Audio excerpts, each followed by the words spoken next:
So let's look at this first one. What's happening between the R and the 15? Division. So what do you need to do then? What's the inverse? Yeah, multiply. So we're going to multiply both sides by what? 15. So multiply this side by 15, which means you have to multiply this side by 15. On the right-hand side, you have R over 15 and times 15 over 1. These cancel to 1, so we just have 1R. On the right-hand side, you need to multiply the 15 times the negative 11. When you do that, you should get negative 165.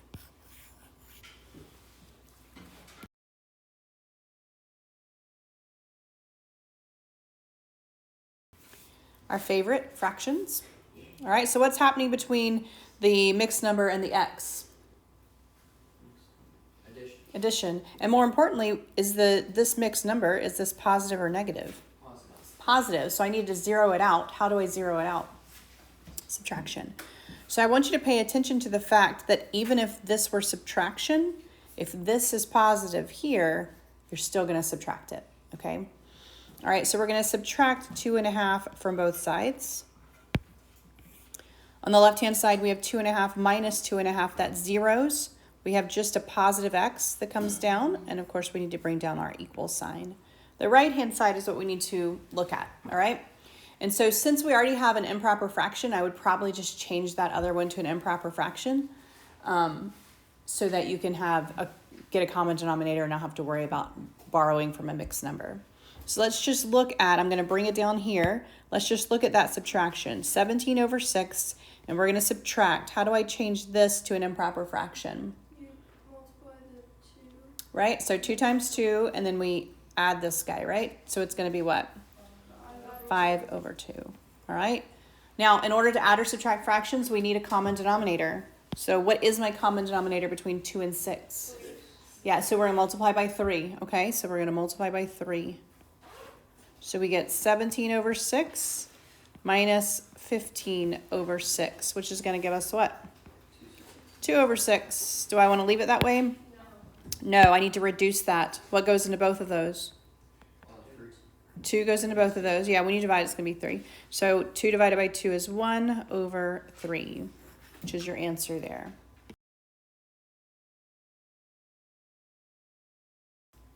All right, so for this one, make sure you distribute your -4 numbers to one side, and then you'll be ready to multiply, divide.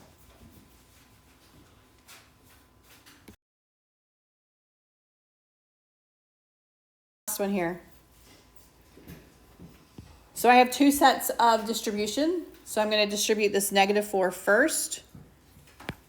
I have -4 times x is -4x.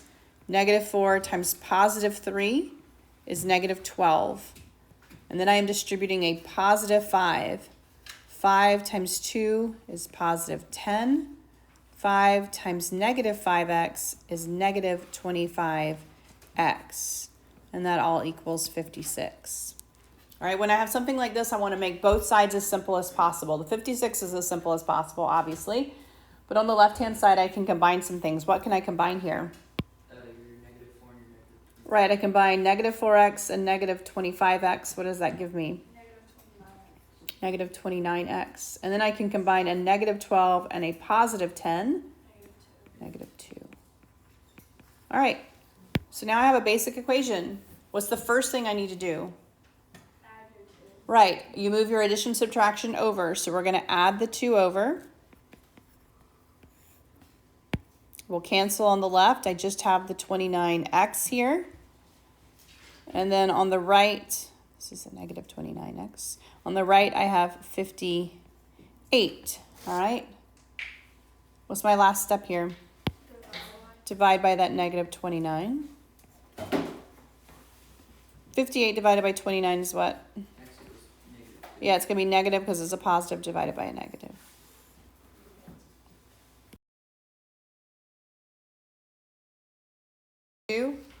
So for number 4, we have -1/2 equals k minus 3/4.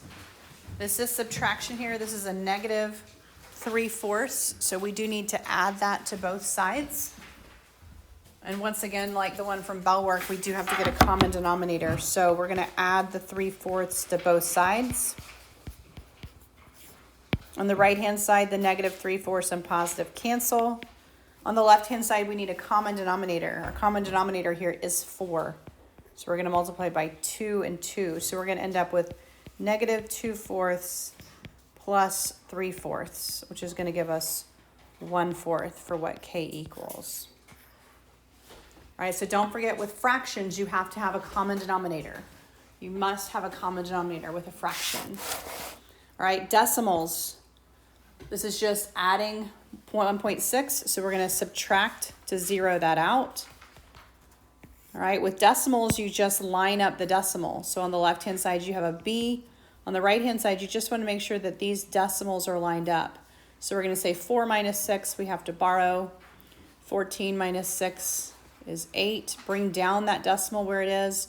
2 minus 1 is 1. So just remember your rules for adding and subtracting fractions and decimals when you do these. It builds. What you'll notice is that the first part is one step, the second part is kind of two-step, then I throw in distribution and then multiple distribution, then variables on both sides. And so your quiz is not going to say solve this one step, solve this two-step. It's just going to say solve the equation, but it's going to do this same process. The first couple are going to be just one step, then you're going to have a few two-step, then you're going to have some with distribution, some with multiple distribution, and then variables on both sides. So your quiz is going to follow the same pattern that your review sheet is following. So for this one, I have two things going on. I have an addition here with a 6, and I have a division here with a 9. And so which one am I going to do first? Which one do I do first between these two? I'm going to subtract my 6 first. All right, so I want to get rid of this 6 first. Whatever is not right up next to the variable, that's what you're getting rid of first. So subtract that 6. On the left-hand side, at zeros, I just have x over 9. Bring down your equal. 4 minus 6 is what? Negative 2. And then I have this division, so I'm going to multiply. On the left-hand side, I have just x, and on the right-hand side, I have negative 18. Are distributing a negative, and we're going to do some on the second page that have like plus and minus in between them. But I'm distributing that negative, so leave the left side alone. Distribute a negative 6, negative 6k. That's a k, not an x. And then negative 6 times negative 3. Your rules would say here positive 18. So watch your positives and negatives here. And then subtract 18 from both sides. For this one, I have just a negative 6k here. And on the left-hand side, what's negative 84 minus 18? What's happening there? Remember, we add the opposite, so we're actually going to add those. What do we get when we add those? There we go, 102. Right, and then we're going to divide. And so it's going to divide evenly for you here. You should get positive 17 for k when you do that. Number 20 has two distributions here. Both of these are actually negative numbers. So we're going to start by, we're going to leave the 24 alone on the left-hand side, and then we're going to do two distributions. We're going to say negative 6 times 1 is negative 6. Negative 6 times 4n is negative 24n. And then we're going to distribute this second one. Negative 6 times n is negative 6n. Negative 6 times negative 5 is positive 30. So again, watch your positives and negatives here. That's the biggest mistake that I see when it comes to distributing these. Look at the next step. Left side, that is as simple as possible. What can we do on the right side? Yeah, we have n's here. We have negative 24n, negative 6n. How do those combine? Negative 30n. So these two combine to negative 30n, and negative 6 and positive 30 give us what? Positive 24n, just 24. All right, so what's my next step? Variable by itself, so what do I need to move? Yeah, I need to move this 24 that's with the variable over. We're going to do that by subtracting. Subtract it. On the right-hand side, this zeroes out. I'm left with just negative 30n. On the left-hand side, 24 minus 24 is what? 0. All right. What's my final step here? Yeah, I need to actually divide both sides by this negative 30. It's multiplication here. What is 0 divided by anything? 0. So n equals 0. So this is an answer. This is not a special case. 0 is an answer. 0 is a whole number. And so your answer is 0. You could plug it back in and you would see that it gives you a true statement. So these problems starting, I think at 25 is where you start having variables on both sides of the equation. All right. And you can have it like this with no distribution, or like the next one. So for this one, our goal is just to get variables to one side and numbers to the other. It doesn't matter which side, as long as you move all the variables to one side and all your numbers to the other side. And so if you want your variables always on the left, you can always move it to the left. Or if you want to make sure you always have positive, you can do that as well. So for this one, like, I'm going to move my variables to the right-hand side. So I'm going to add a 5n to both sides. Add 5n to both sides. Over here, I have this 5. The negative 5n and positive 5n cancel. Negative 4n and positive 5n give me just 1n. And don't forget this plus 8 that's also there. And then once I do that, I have a pretty simple equation. Just subtract 8 from both sides. And on the right-hand side, my 8's 0 out with just the n. On the left-hand side, I have negative 3.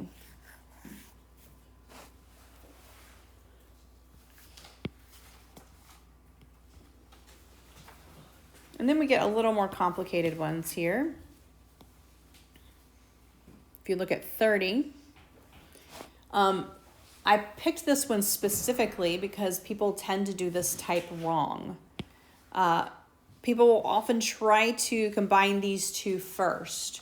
You cannot combine anything when there is a distribution that needs to happen here. You have to do this distribution first before you can do anything with that negative 2. So when you see these, do not do the addition or subtraction here. Do the distribution first. And so that's what we're going to do. The left-hand side is as simple as it can be. Negative 12 minus 8r is as simple as it can be. I'm going to leave that negative 2 alone, and I am going to distribute a negative 6. Negative 6 times r is negative 6r. Negative 6 times 4 is negative 24. And now that I've done that, now I can combine like terms. Again, my left-hand side doesn't have any. My right-hand side does. Negative 2 and negative 24 are like terms. And I still have a negative 6r. This is where you're going to do variables on one side and numbers to the other. Again, if you always want your variable to be positive, you can move them to the left, move the left over to the right. Or if you always want your variables on the left, that's fine as well. And so this time I'm going to do variables on the left-hand side, if that's how you like it. So I'm going to always move my variables over to the left, maybe, if that's what you want to do. So on this left-hand side, I still have a negative 12. I have a negative 8r and a positive 6r. On the right-hand side, I still have a negative 26. And then the negative 6 and positive 6r cancel. And now I can add my 12 over.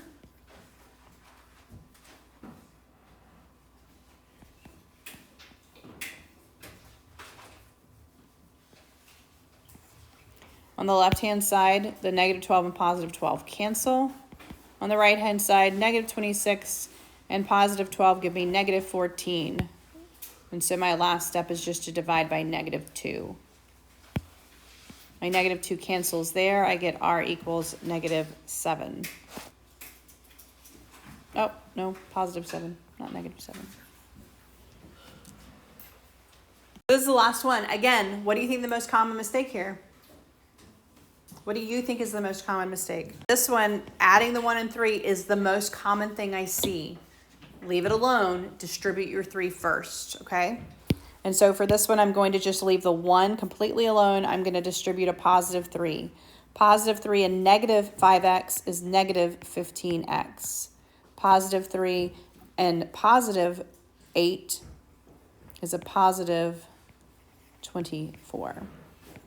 And then on the right-hand side, I'm going to distribute a negative 5. Negative 5 in x is negative 5x. Negative 5 and 3 is negative 15. Combine your like terms. I have a positive 1 and a positive 24. That's 25. And I still have a negative 15x equals negative 5x minus 15. All right. You will then add, if you want to pull it to the left, we can add this 15 over.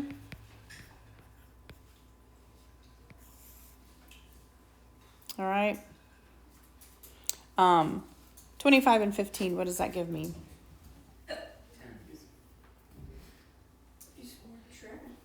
So, yeah, we get 40 here. Minus 15x equals negative 5x, probably. I'm going to finish this one real quick since you had a question.